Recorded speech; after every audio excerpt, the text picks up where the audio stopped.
समस्त नमस्कार। आम गोटे निर्दिष्ट विषय आज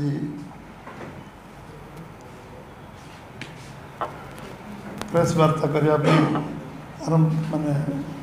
आम स्थिर करूँ। आज आमर संकल्प पत्र उल्लेख आम करूँ चिट फंड जमाकारी को तांको पैसा फेरस्त आम कर योग्य जमाकारी जो थे, कारण ये लंबा समय धरी 10 वर्ष रु ऊर्ध्व काल जमाकारी माने सरकार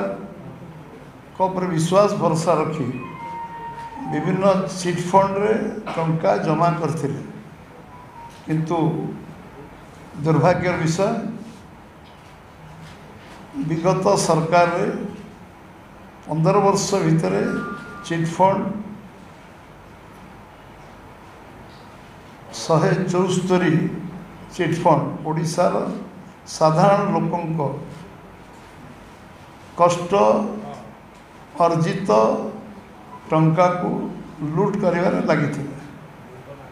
ये थिला बिजु जनता दल मुख्यमंत्री नवीन पट्टनायक टू आरंभ करी तांकर मंत्री तांकर सांसद तांकर विधायक ये गोटे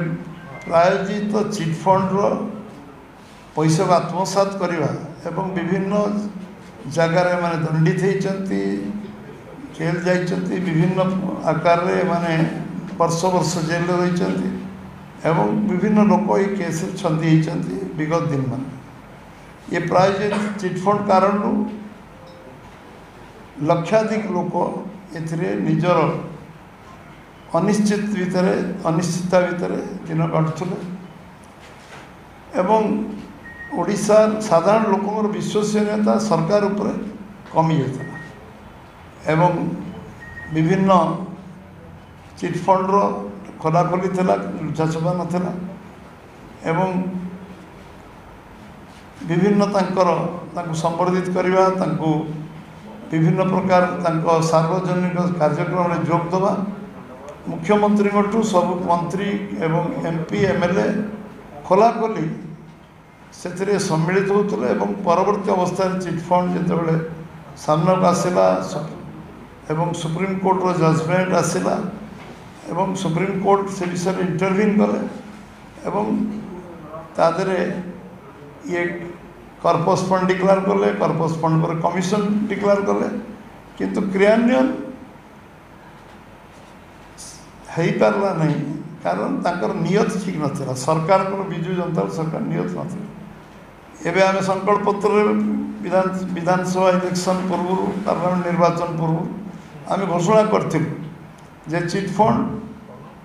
जो माने योग्य जमाकारी आमे जेते लोक को पाइबू एवं जो मैंने आम पाखे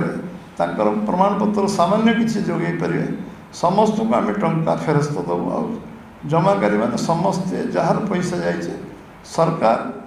रो दायित्व होची लोक विश्वास विश्वसनीयता रखा एवं जो मैंने टंका जमा कर गोटे सरकार थी कारण सरकार विश्वास करी जमा से रखते एवं मुझे धन्यवाद देवी आमर राज्यर मुख्यमंत्री मोहन चरण माझी को जे गोटे वर्ष भितर से 1,26,137 जन योग्य जमाकारी को टंका फेरस्त दे पारछन्ति एवं एवं घोषणा भी करछन्ति योग्य जमाकारी को 3-4 मास भितर